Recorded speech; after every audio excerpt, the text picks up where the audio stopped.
Welcome back to the Declutter Revolution. Have you ever cleaned your home only to feel tired, but not truly lighter? The mess returns, the house feels heavy again, and daily chores quietly pile up. Today's video is about Japanese home habits that fit modern life, simple rules that keep homes clean, airy, and calm without turning housework into a constant burden. Yesterday, we talked about decors that cause a mess in your home.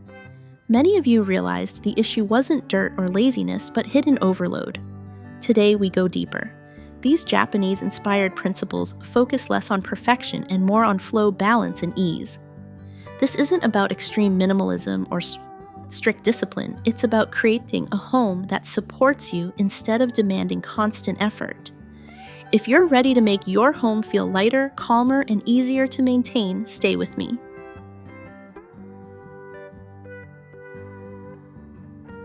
First, we're starting with limiting similar items.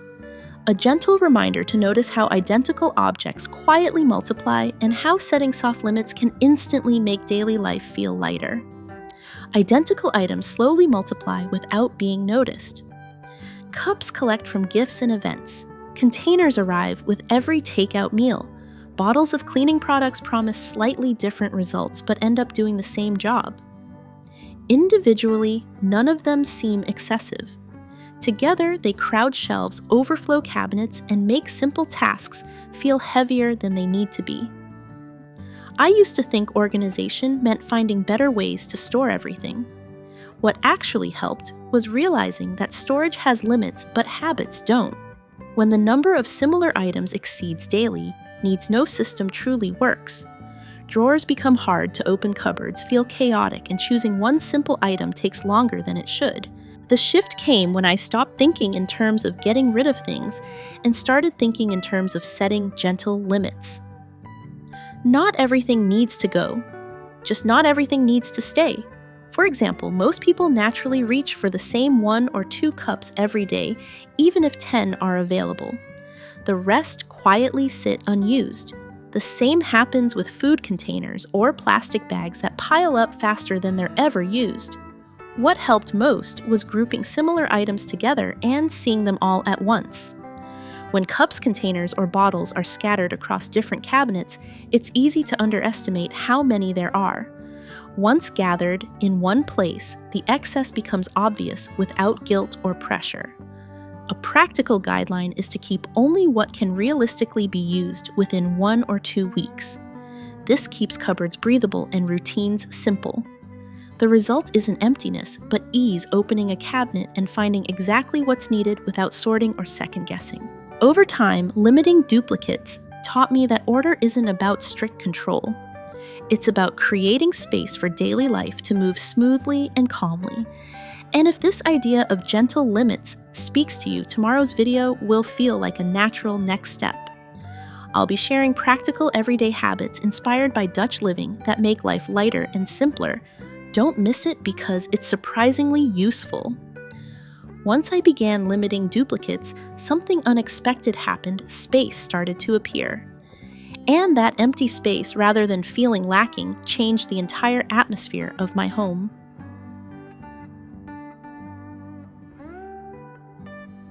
Now we move on to leaving space makes a home feel lighter. Learning to respect empty space changed the way my home feels. It wasn't about owning less, but about allowing space to exist on purpose. In Japanese culture, there is a concept called the intentional space between things. It's not emptiness by accident, but emptiness with meaning. I began to notice how often I filled every surface simply because it was available. A table felt unfinished unless something sat on it. A shelf seemed bare unless every inch was used. Over time, this habit made rooms feel visually heavy, even when they were technically clean. When space is crowded, the eyes never get to rest. The mind follows. In many Japanese homes, tables, shelves, and cabinets are left partially empty. This isn't about minimalism for appearance, it's about balance. A dining table, for example, holds only what's needed for the meal.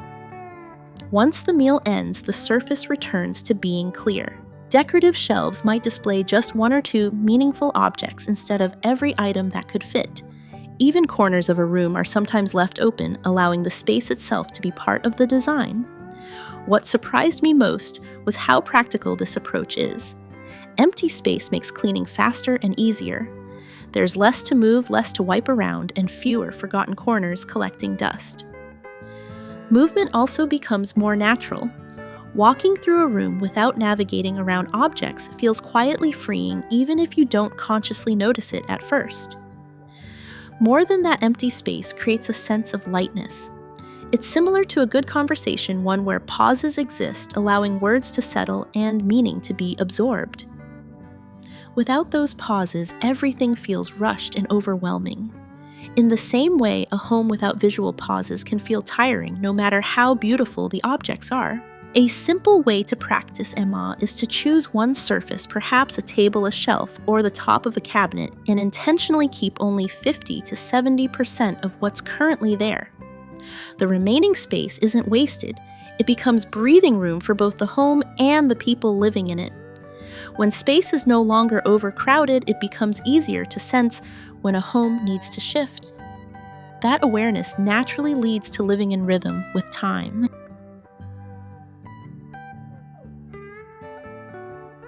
At this point, let's explore change with the seasons. In many Japanese households, the home is treated as something alive, responsive to weather, light, and time. Instead of keeping every item visible, year-round spaces are adjusted as the seasons shift. This approach keeps the home feeling fresh without the need to buy new things. It's a quiet form of renewal that works with nature rather than against it. During warmer months, interiors become lighter and simpler. Thin fabrics replace heavy ones, colors feel brighter, and unnecessary items are stored away. Rooms feel open, breathable, and cool. In colder seasons, the atmosphere naturally becomes warmer. Thicker blankets appear deeper tones, replace light ones, and soft materials add comfort. These changes aren't dramatic, but they subtly align the home with the world outside. Decoration follows the same rhythm. Instead of displaying everything at once, only items that match the current season are brought out. A vase might hold fresh greenery in spring, while autumn welcomes dried branches or earthy textures. Winter decor tends to be minimal yet cozy, allowing warmth to come from texture rather than excess. By reflecting nature, the home feels grounded and calm. This habit is often compared to a wardrobe that changes with the weather. Just as coats are stored away in summer and light clothes rest in winter, home items also deserve a natural rotation. When everything stays out all the time, nothing feels special. Seasonal change gives objects purpose and timing. The benefits are practical as well as emotional. With fewer items on display, spaces feel lighter and easier to clean. Dust doesn't collect as quickly, and rearranging becomes less overwhelming. There's also a sense of movement of the home quietly renewing itself without effort or expense. A simple way to begin is to prepare one box or basket for seasonal items. Each season, choose just a few pieces to bring out and let the rest rest. This small ritual can make the home feel gently refreshed again and again. As the home begins to change gently with the seasons, another pattern becomes clear. Clutter often gathers where roles are unclear.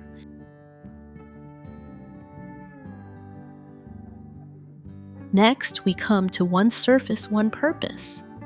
I began noticing how clutter didn't come from having too much, but from not knowing where things truly belonged. A dining table slowly became a place to eat work, stack papers, and leave bags. The sofa held not only people, but folded laundry waiting for later. Even the shoe cabinet quietly collected handbags and delivery parcels. None of this felt wrong in the moment yet. Together it created constant visual noise. In Japanese-style home organization, surfaces are treated with intention. Each one has a main function, and that function is respected. When a surface has a clear role, it gently resists clutter.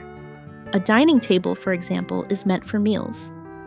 When its role is clear, items that don't belong there feel out of place and are easier to move away.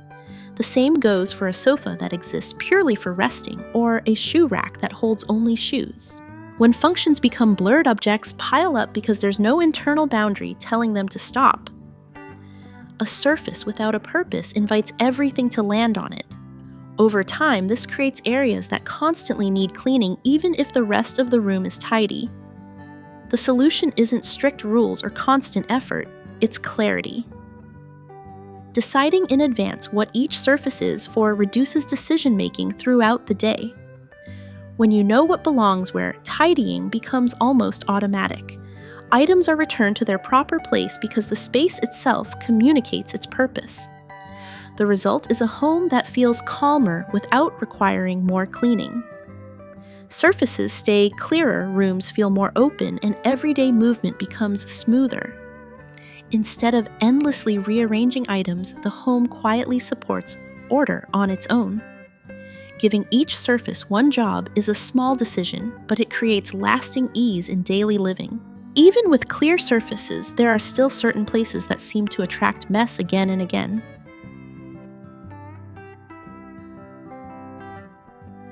Now we're talking about focusing on key areas. No matter how tidy a home looks, there are always a few areas that attract clutter again and again. These spots aren't random. They repeat daily because they sit at the center of everyday movement. The dining table quietly becomes a place where mailbags and small items land. The area near the entrance collects handbags, receipts, and things meant to be taken out later. A work desk slowly fills with unrelated objects that have nowhere else to go.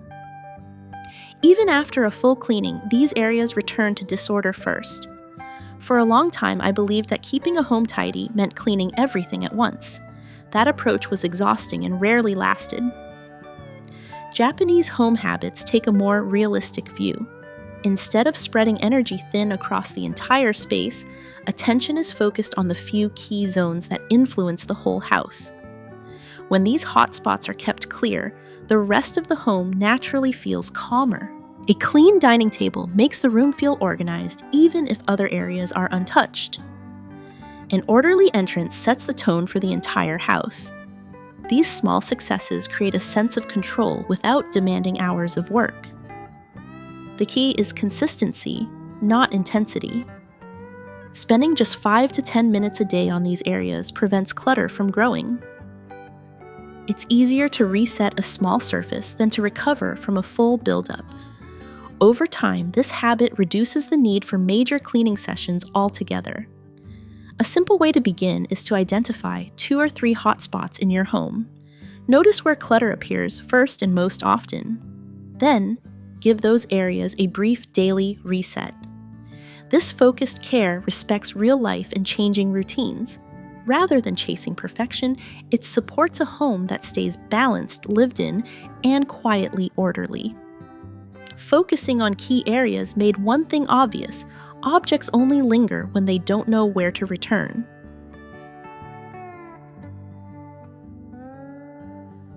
Here we arrive at assigning every item a home. When each item knows where it belongs, order becomes something that happens naturally, not something constantly enforced. Clutter often begins when objects don't have a clear home. They're set down just for now and slowly scatter across surfaces. Over time, this creates frustration, especially in small everyday moments when something is needed quickly. The problem isn't carelessness, it's uncertainty. Without a defined place, even the most useful items lose their sense of order. In Japanese households, small systems quietly support daily life. Keys are placed in a shallow tray near the entrance so they are never misplaced. TV remotes rest in a dedicated box instead of moving from sofa to table.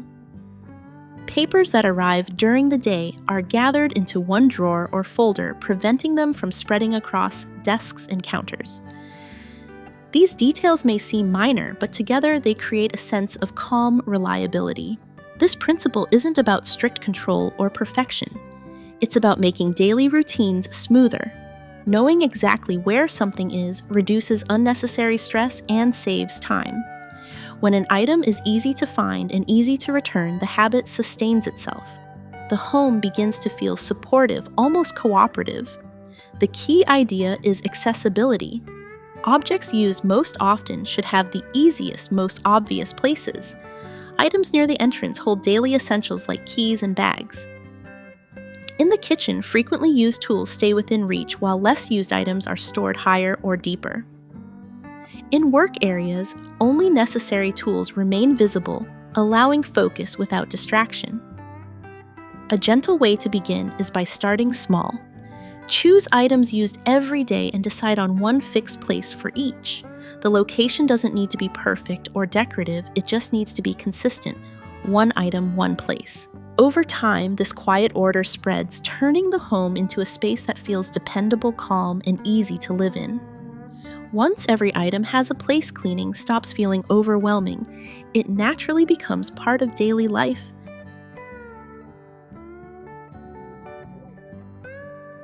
Now we look at cleaning as a daily ritual. Instead of waiting for mess to build up, cleaning is woven into everyday life through simple, repeatable actions. A table is wiped right after a meal.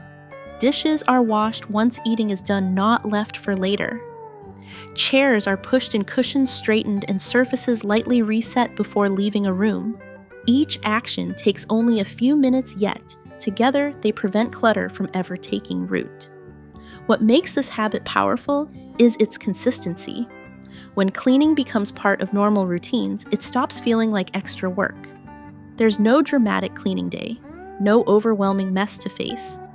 The home stays in a steady, balanced state, and maintaining it requires far less effort than fixing disorder after it has grown. In many Japanese households, these small acts are approached with attention rather than urgency. Cleaning isn't rushed or done with frustration. It's a form of care, a way of acknowledging the space that supports daily life. Over time, this creates a quiet dialogue between the home and the people living in it.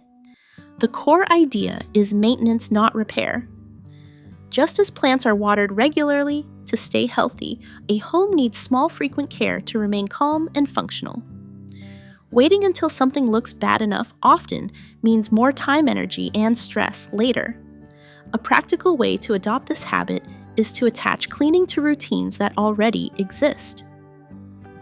Wipe the table after eating, reset the living room before going to bed, or tidy the entrance before leaving the house.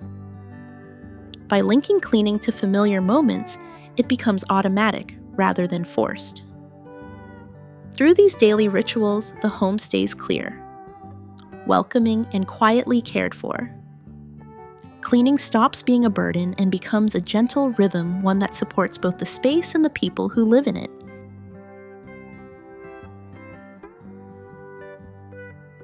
Finally, we come to less furniture, more flow, a reminder that when movement is respected, space begins to support life quietly, smoothly, and without resistance.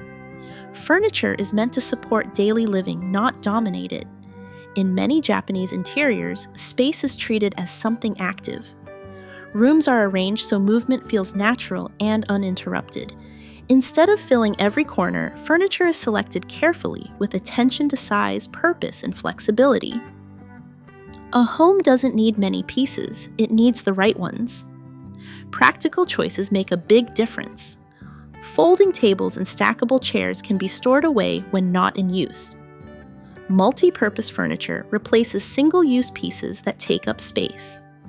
Items that can be tucked aside allow rooms to shift easily between functions, especially in smaller homes. Just as important is what's avoided furniture placed in doorways, narrow paths, or corners that interrupt daily movement. I often think of space like water flowing through a room. Furniture becomes the stones in that river. When there are too many stones, movement slows and becomes awkward. When they are placed thoughtfully, the flow feels smooth and natural. You don't bump into things, hesitate before turning, or adjust your steps constantly. When furniture overwhelms a space, everyday life becomes subtly inconvenient. Walking requires detours. Cleaning takes longer. Even resting feels heavier. This discomfort is often accepted as normal when it's actually a signal that the room is overcrowded. A helpful practice is to observe movement patterns. Are there items that must be stepped around every day? Are there large pieces rarely used but always in the way? Small adjustments, moving a chair, removing an extra table, or replacing a bulky piece with a lighter one can change the entire feel of a room. By reducing furniture and respecting flow, the home becomes lighter, calmer, and easier to live in. Space stops feeling tight and starts supporting everyday movement with quiet ease.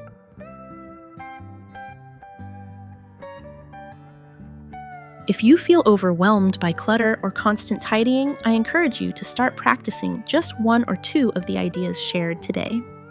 Applied gently and consistently, these habits can quietly transform how your home supports your daily routines. If this way of living resonates with you, I also have a separate video on everyday Dutch habits that make life simpler and lighter. I highly recommend watching it right after this one. It's filled with practical insights, and missing it would truly mean overlooking something incredibly useful for your everyday life.